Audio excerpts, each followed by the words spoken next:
कथेचं नाव झुरणी. लेखक किरण सुभाष चव्हाण. चूल ढणढणीत पेटलेली.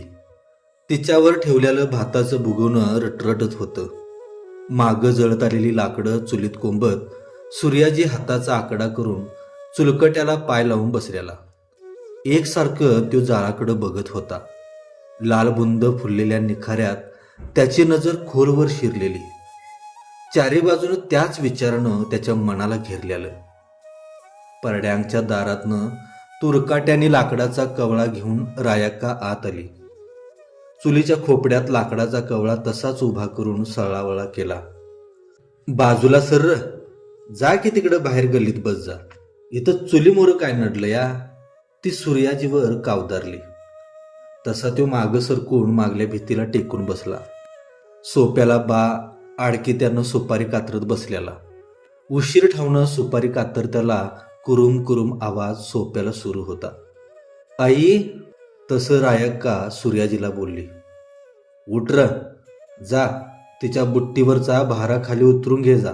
सूर्याजी उठून बाहेर गेला आणि विमलच्या बुट्टीवरचा 4 पेंड्याचा नकाडा भारा अल्लादी उचलून त्यानं शेड्यावरती ठेवला. मधल्या सोप्याच्या वरल्या अंगाला बुट्टी तशीच ठेवली. चुंबळीचं फडकं समोरल्या दिवळीत कोंबलं आणि तशीच येऊन विमल आड भीतीला टेकून बसली. सूर्याजीनं आतनं पाण्याचा तांब्या तिला आणून दिला. पोरं कुठं दिसत नाहीत ती? विमल म्हणाली. दप्तर टाकले ते गेल्यात. कुठं सांज वक्ताला हुदोडा घालाल्यात कुणाला ठावं? जानबा म्हणाला. तवर रायाकानं बाहेर सगळ्यांनी चहा आणून दिला. जानबानं बाहेर जाऊन तोंडातल्या पानाची शेवटची लाल भडक पिंक मारली आणि खळखळून चूळ भरून घेतली. दुपारी रघूचा फोन आलता.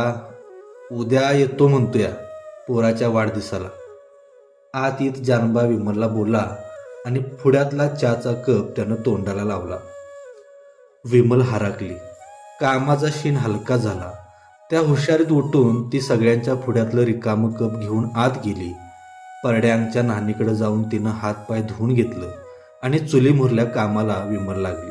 उद्याला काय लागतंय ते आणाय सांगितलं असं नवं त्याला? रायाक्का म्हणाली. आता मला काय कळतंय त्यातलं? काय काय लागतं नवं? केक बीक आणल की त्यो? जानबा बोलला. जेवणाचं मग काय 4 घर वाढा येतील म्हणा गल्लीतली. ही पोरं अजून कुठं आली नाहीत. सूर्या, बघ रे जरा घरला यायला होते का नाही त्यासनी? रायाक्का सूर्याजीला म्हणाली. तसा सूर्याजी पायात चप्पल चढवून घरातनं बाहेर पडला. रघु सांगलीला एका चांगल्या हॉटेलमध्ये मॅनेजर म्हणून कामाला होता. चांगला पगार, त्यामुळे सगळं वागणं बोलणं हायपाय. सिनेमातल्या नटासारखी केस लांबच्या लांब वाढवलेली. कुठं बी जायचं झालं की आरशात 10-10 वेळेला निरखून बघायचा. वरनं दिसायला चांगला तसा आत नव्हता. कुणासंग जास्त बोलायचं नाही, आपल्याच तंद्रीत वावरायचा. गावाकडे कधी आला तर राजाची मिजाजकी भोगायचा. त्यात त्याला सगळ्यात जवळची साथ करायची ती दारू आणि त्याच नादातलं दोस्त मैत्र. दुपारच्याला रघु आला. 7-8 महिन्यानं तो गावाकडे येत होता. सगळीच हरकून गेली. सूर्याजीला बी बरं वाटलं. पोराने तर त्याची पाठच धरली. विमलनं पाण्याचा तांब्या भरून बाहेर आणून दिला आणि चूळ भरून इस्तोपतोर एका हातात टॉवेल घेऊन ती हुंबऱ्यावर उभारली. रघुच्या हातात टॉवेल देऊन ती लक्षानं चहा करायला चुलीकडे वळाली. टावलानं तोंड पुसत रघु खुर्चीवर बसला. तसं एक वार त्यानं समोरल्या सूर्याजीकडे बघितलं. अरे मामा, तू कधी आलास आणि किती वर्षांनी येतोस गावाला? अरे झालं 15 दिवस. म्हटलं बस आता मुंबई, जाऊया आपल्या गावाला. बरं ते जाऊ दे, तू आहेस नव बरा? कसं चाललंय तुझं? माझं बरं चाललंय. अरे पण किती वर्ष तिकडल्या तिकडंच, मागली आठवण नाही, मागचा विचार नाही. मला वाटलं विसरलं असशील सगळं. रघु वरल्या मनानं सूर्याजी सोबत बोलत होता. रघु, पोरा काम ते हाय नव व्यवस्थित? रायाक्का म्हणाली. व्यवस्थित नसायला काय झालं? सगळं हाय. तुमचं हाय नव बरं? हाय बाबा, बरं आहे. तेच तुझा काल फोन आला. कालच्या दरनं तरी ही पोरं वाढदिवस हाय म्हणून उड्याच मारायला लागल्यात बघ. अरे होय संध्या, तुला केवढा मोठा केक आणलाय मी. आत्ताच कशाला सांगायलायस त्यासनी? पोरं काय शुद्धीची आहेत होय ती, आत्तापासून या उदरत बसतील त्याला दिसभर, जानबा म्हणाला. तेवढ्यात विमलनं सगळ्यासनी चहा आणून दिला. आज सगळ्यासनीच आनंद झालेला. 15 दिवसामाग सूर्याजी 12 वर्षानं घराकडे आलेला. त्यावेळेला असा आनंद कुणालाच झाला नव्हता. तर आल्यापासून त्याला कुणी विचारत बी नव्हतं. सांज वखत होईत आलेला. घरात वाढदिवसाच्या कार्यक्रमाची लगबग सुरू होती. दोस्तांनी बोलवायचं म्हणून रघु गडबडीनं घरातनं बाहेर पडला. तसं कसल्या तरी विचारानं सूर्याजी त्याच्या मागनं बाहेर आला. आजूबाजूला कोण नाही ते बघून रघुला खालच्या आवाजात सूर्याजीनं हाळी मारली. अरे रघु, काय रे, काय झालं? रघु म्हणाला. अरे बोल रे मामा, मला उशीर होतोय. खिशात काहीच पैसे नाहीत रे. दारूला एक 20 रुपये दे की. नाही म्हणणार नाही या भरवशावर सूर्याजी त्याला सहजच बोलला. कानपाटच फोडीन. इतकी वर्ष मुंबई केलीस आणि दारू प्यायला माझ्याकडे पैसे मागतोस? कुठल्या भिरंबिडीत रघु बोलला. हे असं बोलताना आपण स्वतःच्या मामाला बोलतोय याचं त्याला भानही राहिलं नव्हतं. करंगळीला इच्चूड असावा आणि त्याची कळ मस्तकात भिनावी तसं त्या 2 शब्दांची कळ सूर्याजीच्या काळजापतोर भिनली. त्याला मोहरं काय बोलावं तेच सुधरणा. स्वतःचीच लाज वाटली. माघारी वळला आणि आल्या पावली तसाच तो घरात शिरला. सोप्यात गल्ली घरातली पोरटारं बाया माणूस जमा झालेलं. पोराच्या वाढदिवसाचा कार्यक्रम आटोपून जेवणाच्या पंक्ती बसत होत्या. विमल आणि रायाकाची जेवण वाढायची धांदल सुरू होती. सूर्याजी बी मधनं इकडं तिकडं मदत करतच होता. नवी कापडं घालून संदीप आणि पूजा जानबाच्या मांडीवर ऐटीत बसलेली. बाहेरच्या खोलीत रघु आपल्या दोस्त मैत्रासंग इंग्लिश दारूचं पेग रिचवत होता. त्यानं येतानाच आपल्या हॉटेलच्या बारमधलं 7-8 इंग्लिश दारूचं खंबं आणलेलं. दोस्तांच्या घोळक्यात रुबाबात बसून तो दारू ढोसत होता. अदनमधनं आत विमलला काय बाय आणायसाठी ऑर्डर द्यायचा आणि त्या ऑर्डरीप्रमाणे विमल लागणारं ते सूर्याजीकडे द्यायची आणि सूर्याजी खोलीत जाऊन त्यांच्याबद्दल सांगितल्याप्रमाणे पोचवायचा. एखाद्या नोकरासारखं घरातनं खोलीत आणि खोलीतनं घरात अशा फेऱ्या सूर्याजी मारत होता. पण खोलीत आल्यावर रघुनं सूर्याजीला, अरे मामा, घेतोस काय रे थोडी, म्हणून एका शब्दानंही विचारलं नाही. 10 वाजायला आलेलं. जानबा 2 पोरासनी घेऊन खाटावर आडवा झालेला. विमल आणि रायाका परड्यांगाला खरकाटी भांडी उजळवत होती. सूर्याजी आपलं चिनभिन मनानं चुलीमोर बसून राहिलेला. मगाचं रघुचं बोलणं अजून बी मनाला झोंबत होतं. आता त्याला मागचं सगळं आठवत होतं. रघु लहानपणापासनं आईला सोडूनच राहत होता. आई बा शेताकडे जायची तेव्हा सूर्याजीच त्याला सांभाळत होता. अंगा खांद्यावर घेऊन गल्ली गल्लीतनं फिरवत होता. अगदी सूर्याजी 4थी पत्तर शाळेत जाताना सुद्धा रघुला संघ शाळेत नेत होता. एक एकदा रघुच्या दुखण्या पाकण्याला शाळा सोडून सूर्याजी घरात राहत होता. हे खूप लांबचंच. त्याला आता 8वीत बी नसेल, पण सूर्याजी विसरला नव्हता. अरे पैलवान, आठवणीतच नाही बघ. 20 रुपये पाहिजे होतं ना तुला, हे घे. रघुच्या बोलण्यानं सूर्याजी भानावर आला. रघु भरपूर प्यालेला होता. त्याचा तोल जाईत होता. रघु, तू झोप जा, मला नकोत पैसे, खूप वेळ झालाय आता. तसं रघु धडपडत बाहेरच्या खोलीकडे झोपायला गेला. सूर्याजीचा गळा दाटून आलेला. गुडघ्यात मुंडकं खुपसून दाटून आलेला हुंदका त्यानं रिकामा सोडला. तसं डोळ्यातनं पाणी गळून खाली टपकायला लागलं. पुढं 2 दिवसानं असाच एक प्रकार घडला. सांज वक्ताचं एकदा रघु मटण घेऊन आला. विमल चुलीमोर होती. रायाका बाहेरल्या सोप्याला तांदूळ निवडालती. कुणालाच माहिती नव्हतं. सूर्याजी माळ्यावर चढून निवांतपणे आड भीतीला टेकून बसलेला. त्या गोडूत अंधारात एखाद्या भूतासारखं उशीर ठाऊन तो बसून होता. रघुनं विमल समोर मटण ठेवलं तशी ती एकदम भडाकलीच. हा, हे बरं आहे तुमचं. इथं फुकट मिळत्याला आयतं बसून माप खातील. त्यासनी काय, तुम्हाला खाऊस वाटलं तर बाहेर हाटीलाच खाऊन या. कुणीतरी राबायचं आणि कुणीतरी खायचं. लाज तरी कशी वाटत नाही कुणास ठाऊ. कसं वाटल तसं विमल बोलत होती. पण सूर्याजी वर्ण सगळं ऐकत होता. त्याचा नाईलाज झालेला. रायाका बी ऐकून न ऐकल्यासारखं पुढ्यातलं काम करीत होती. रातीला रायाकडनं मिनत्या मिनत्या करून बघितल्या, खरं सूर्याजी त्या रात्रीला जेवला नाही, उपाशी पोटी निजला. खरं माझ्या पोराला असं का बोललीस म्हणून तिनं परतून नाथ सुनला एकदाही प्रश्न विचारला नाही. एक एक माणूस तोंडावर बोलत होतं आणि एक एक माघारी. सूर्याजी घरात आल्यापासून एखादा खडा तांदळात मिसळावा तशी त्याची अवस्था झालेली. घरातल्या प्रत्येकालाच तो डाचत होता. आई, बास झाला आता हे सगळ्यांचं बोलणं. माझा मला काय तो निर्णय सांगा.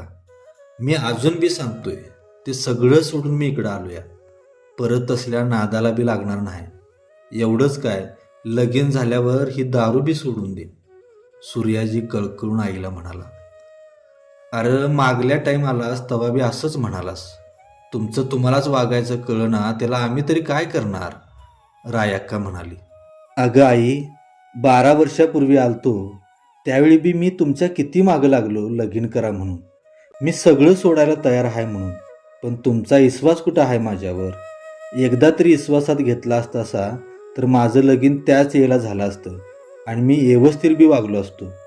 आता माझ्या वयाच्या पोरांची पोरं हाताखाली आली तरी तुम्ही माझ्या लग्नाविषयी बोलत नाहीसा. मग मी कसं वागायचं आणि काय करायचं, सूर्याजी म्हणाला. अरे तुला हौस आहे तर तू करून घे जा की र, इकडं आमच्याकडं कशाला आलायस. लेका काय काय धंद केलंस आतापतर आणि म्हण सगळं सोडतो आणि साधू होतो. लगीन करायला तुझ्यासारख्या उंडग्या पोराला पुरी द्यायला त्या काय माळावर पडल्या नाहीत. अक्कल नाही वागायची आणि म्हण लगीन करा माझं. जानबा रागानं तणतणून बोलत होता. आता पुरं झालं, मागलं सगळं काढू नकसा. आता एवढ्याच्यानं सांगतोय नव्हती हो, तर बघूया एक टाईम. लेका आता आलासच तर इथंच कुठंतरी चांगलं काम बघ जा. 4 पैसे साठवून व्यवस्थित राहा जा. जाऊ दे आणि 1-2 वर्ष, मग बघाईल लग्नाचं. रायाका शेवटचंच बोलली तसं सूर्याजी आणि जानबाबी शांत झाला. उशीर ठेवणं रघु बाहेरच्या खोलीत शर्टाचं आणि पॅन्टचं खिसं चापसालता. सांगलीला जायला बाहेर पडणार होता, पण खिशात ठेवलेलं गाडी उतारायचं पैसेच गावत नव्हतं. तशी नंतर विमलच कानात बोलल्यागत बोलली. मला वाटतंय तेनच घेतला असतील बघा, एकदा विचारून तरी बघा त्याला. तसा रघु आत येऊन सूर्याजीला विचारू लागला. अरे मामा, खिशातलं पैसे घेतलंस काय रे? खिशात पैसेच नाहीत रे कुठं. नाही, मी कशाला घेऊ तुझं पैसे. तसं नाही, खिशात सकाळी ठेवल्यात पैसे आणि आता बघतोय तर नाही. शेवटी विमलनं आपल्याजवळ पैसे रघुच्या हातावर ठेवलं. रायाक आणि जानबा तिथंच होती, पण माझ्या पोरावर चोरी वावतासा काय म्हणून एका शब्दानं त्यांनी दोघांनी बी विचारलं नाही. रघु जातोयास तर मी बी येतो की तुझ्या संग. तुझ्या हॉटेलात एखादं काम बी करीन, सूर्याजी रघुला म्हणाला. अगोदर हाईत तीच जादा झाल्यात, तुला आणि नेऊन कुठं ठेवू तिथं. अरे येतो म्हणतोय तर ने जा की तिकडं, तू दुसरीकडं बघील काम कुठलं तरी, रायाक्का रघुला म्हणाली. बरं ठीक आहे, चल तर. तसं दोघं बी सांगलीला जायला बाहेर पडली. मामा, इथं माझ्याकडं 2-4 दिवस राहा, खरं काम म्हणत असशील तर ते काय माझ्याकडनं जमायचं नाही, रघु सूर्याजीला म्हणाला. सूर्याजीचा नाईलाज झालेला. बरं रघु, तो पत्र खर्चाला तरी थोडंफार पैसे दे की, माझ्याजवळ काहीच नाही तर. अरे असं काय करतोस, तुला माहीत आहे ना गाडी उतारायचं पैसे बी बायकोकडनं घ्यायची पाळी आली. ते कामावर लागलो की तुझं तुझं परत करीन, पण एवढ्या टाईम नड काढ की, सूर्याजी रघुला म्हणाला. तसं रघुनं सूर्याजीच्या हातावर 50ची नोट ठेवली आणि सूर्याजी रघुच्या खोलीवर आपलं सामान ठेवून काम शोधायला बाहेर पडला. शहरात नवीनच गल्ली गल्लीतनं फिरू लागला. जवळ पैसे कमी होते, त्यामुळं गाडीनं फिरण्याची सोय नव्हती. या टोकासनं त्या टोकाला पायीच चालू लागला. 17 ठिकाणच्या दुकानाच्या हॉटेलाच्या पायऱ्या चढू लागला. काम कुठंच मिळना. अंधार पडला. तसं एका वडापावच्या गाड्यावर गेला. सकाळ धरणं उपाशी पोटीच फिरत होता. तिथं थोडा वेळ बसून त्यानं वडापाव खाल्ला आणि तो तसाच रघुच्या हॉटेलवर परतला.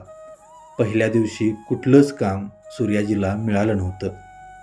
रघु खुर्चीवर बसून बिलं लिहालता. हॉटेलात गिरायकांची गर्दी झालेली. सूर्याजी रघुजवळ गेला. आलास, मिळालं का काम कुठं? नाही.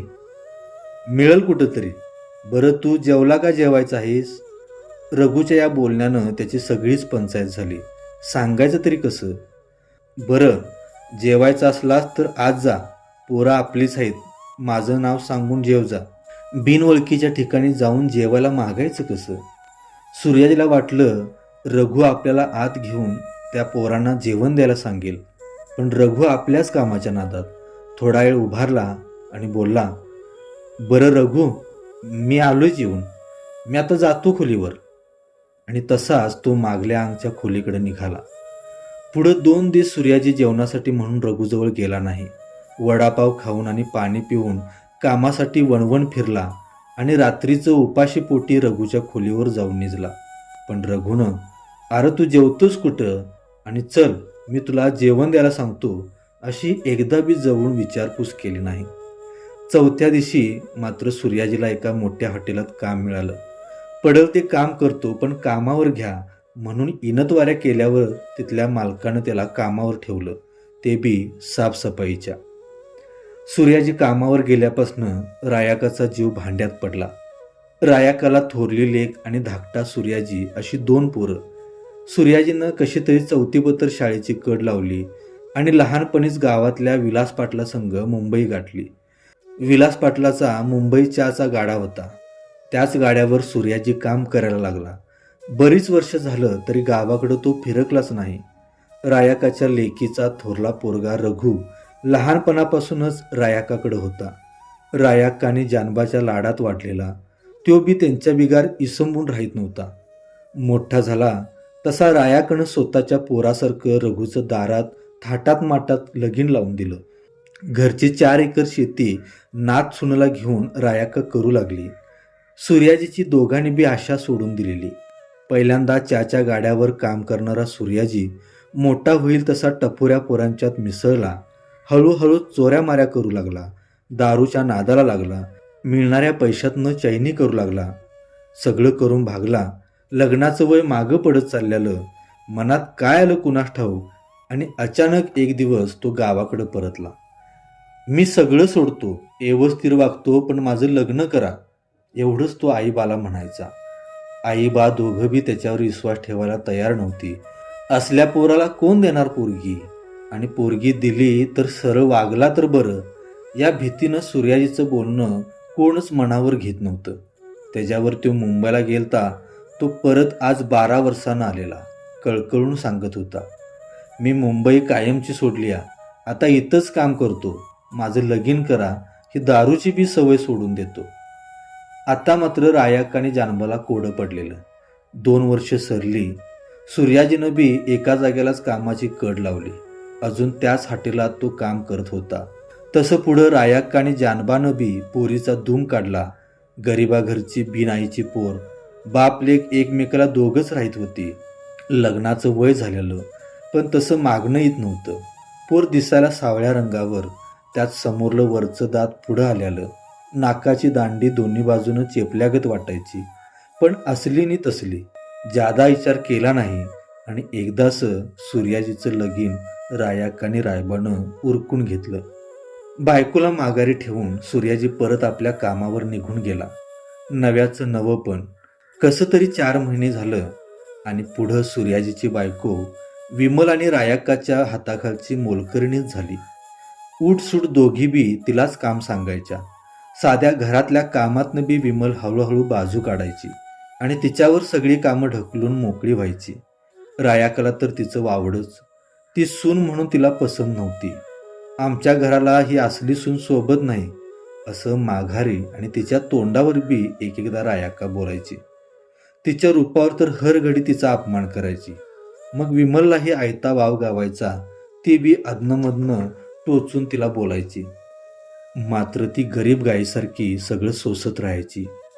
एक डाव एकदा म्हणताना 2 वेळेला तिच्या माहेरासनं फोन आलता, म्हाताऱ्याला बरं नाही म्हणून. पण लावून द्यायला लागतंय म्हणून घरच्यांनी तिला यातलं काहीच सांगितलं नाही. म्हाताऱ्याला जादा झालं तेव्हा कुणीकडनं तरी कळालं आणि मग ती बघायला गेली. त्या दमाला सूर्याजी गावाकडं आलेला. त्यावेळी मात्र तिनं मागचं सगळं नवऱ्याला सांगून टाकलं. आई, मी आपलं माझ्या बायकोला संगती घेऊन जातो. स्वतःच्याच घरात जर तुम्ही तिला एवढ्या परक्यावाने वागवत असशीला तर तिचा इथं राहून काय उपयोग? अरे तुला कुठं जायचं आहे तिकडं जा की घेऊन. लागला बायकोचं कौतिक सांगायला. चांगला वागला असतास तर घराला शोभणारी तरी सून मिळाली असती. ही असली साजरी मिळाली सून आमच्या नशिबाला. अरे रघुकडे बघ जरा, पैसा आहे तर सगळं आहे. कशी देखणी बायको मिळाली आणि तू. रायाका सूर्याजीला बोलत होती. असू दे माझी खुळी कावरी, अगं ती पण एक माणूसच आहे ना व. तू अशी तिला बोलतीस, तिला काय मन आहे काय नाही ते सोडच. इतकी वर्ष पोराला समजून घ्यायला नाहीस, तिथं सुनला तू काय समजून घेशील? आत्ता कुठं 2-3 वर्ष झालं आणि लगेच शानपण आला रे तुला. जादा काय बोलू नको इथं. तुझं तू घे तिला आणि लाग वाटला. जानबानं बोलून विषयाचा कंडकाच पाडला. शेवटी दोघं बी अंगावरल्या धडुत्यावर घराबाहेर पडली. सूर्याजीच्या मालकाची त्याच्यावर 2 वर्षापासून चांगली मर्जी बसलेली. पडल ते काम सूर्याजी करत होता. मालकाचा शब्द पाळत होता. साध्या साफसफाईच्या कामापासून मोहरीतली भांडी घासण्यापतोर सूर्याजीनं काम केलेलं. आणि आता बी येळ पडली तर कुठल्या बी कामाला तो मागं हटायचा नाही. मालकाला विश्वास पटलेला. घरचं बी काय काम असेल तर ते सूर्याजीकडनंच विश्वासानं मालक करून घ्यायचा. या टायमाला मात्र मालकानं सूर्याजीच्या संसाराला हातभार लावला. हातात काय बी नसताना मालकाच्या मदतीमुळं सूर्याजीचा संसार उभा राहिला आणि खरी सुरुवात झाली. पुढं पुढं बायको बी 4 घरची धुनी भांडी करून संसाराला लागणारी भांडीकुंडी जमल तसं घेऊ लागली. दोघं बी राबत होती. दिवस जात होते. एक दिवस मालकानं रघुला कामावरनं हाकलून दिलं. त्याला बसून खायचं कळालं नाही. जवा तवा दारू पिऊन कामावर यायचा. अलीकडं दारूचं प्रमाण वाढलेलं. त्यात त्यानं हॉटेलच्या बिलांच्या हिशोबात बी अफरातफर केलेलीच. बऱ्याच दिवसापासून त्याचं हे काळं धंद सुरू होतं. त्याच पैशावर त्याची चैनी वाढलेली. पण एक दिवस सगळं बिंग फुटलं. त्यापासून रघु गावाकडं आला. तो गावाकडंच. मधल्या काळात जानबाबी मरून गेला. घरची 4 एकर शेती बघायला बापही माणूस नव्हता. तसं रघु नाईलाजानं गावाकडंच राहिला. दारूमुळं आता त्याला कोण कामावर ठेवून घेत नव्हतं आणि इकडं शेतीतलं बी धड काय जमत नव्हतं. पैसा मिळेल तसं दारूवर उडवत होता. जिथं तिथं पडत होता. आता बायको बी किंमत देत नव्हती. एकदा आरूतुरूवरनं बोलायची. 2-4 दिवसाआड दोघांच्यात भांडणाची हुडदी रंगायची. पोरं झरझरायची. रायाकाच्या जीवाला तरी घोर पडलेला. इकडं नातू दारूत फेल गेलेला तर जानबा वारल्यापासनं नात सुननं शेताच्या वाटणीसाठी तगादा लावलेला. घरच्या 4 एकराच्या शेतात ती निम्म्या इशाला वाटणी मागत होती. त्यापासनं तरी रायाकानं दसकाच घेतलेला. नात सुननं बी आता आपलं गुण दाखवायला सुरू केलेलं. रायाकाला ती काडीची किंमत देत नव्हती. तिला कशी बी बोलायची. खाणं पिणं तिच्या दुखण्या पाखण्याला ती अजिबात विचारत नव्हती. रायाकाचं हात आता दगडाखाली गावलं होतं. मांडलेला डाव अंगलट आल्यासारखा झालेला. पण इकडं सूर्याजीचा संसार सुखात चाललेला. पोटाला एक पोरगा झालेला. लगीन झाल्यापासून दारू सुटली होती. तसं त्यानं मनानंच कायमची दारू सोडली होती. जवळ 4 पैसे राखून होता. दिवस आता त्याच्या बाजूनं झालेलं. सूर्याजी आता गावाकडं आला की सगळ्यांनी गुळाचा खडा वाटायचा. घरात खर्चाला पैसे द्यायचा. चहाच्या पावडरीपासनं तेलाच्या डब्यापत्र येताना सगळं घेऊन यायचा. घरात काय असली नसली वस्तू आणून द्यायचा.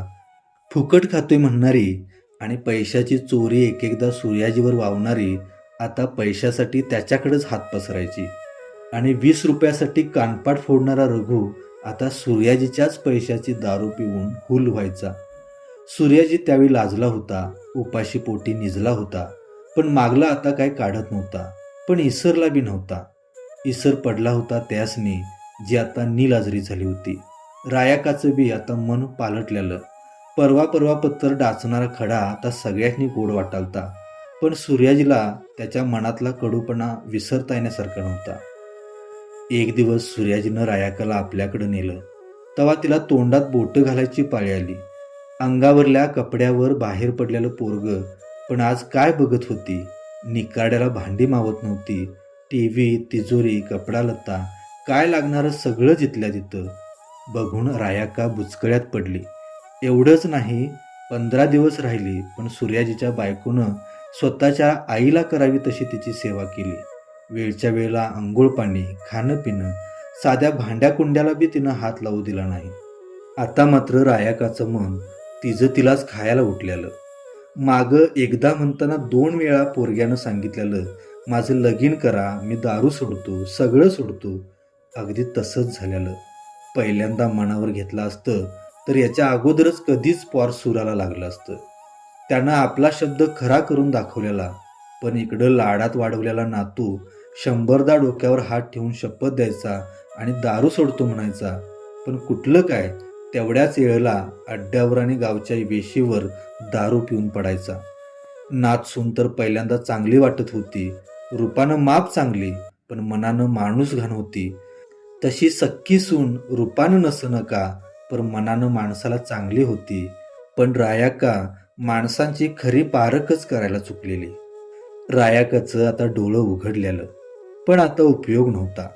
समोर वाढलेला गुंता आता न सुटणारा होता. हक्काची माणसं हक्काचं घर सोडून बाहेर भाड्याच्या घरात राहत होती आणि भाड्याची म्हणून जी घरात ठेवली ती आता घर सोडायला तयार नव्हती. रायाकाचं आता वय झालेलं. या वयात दुसऱ्याच्या उंजळीनं पाणी प्यायची वेळ तिच्यावर आलेली. आता तिला झोप पडत नव्हती, मधल्यामध्ये झुरत होती. नवं तिला आता झुरणीच लागली होती. तर मंडळी, आपल्याला ही कथा कशी वाटली, आपली प्रतिक्रिया खालील कमेंट बॉक्समध्ये जरूर कळवा आणि अशाच ग्रामीण कथा ऐकण्यासाठी कथामय चॅनेलला सबस्क्राईब करायला विसरू नका. धन्यवाद.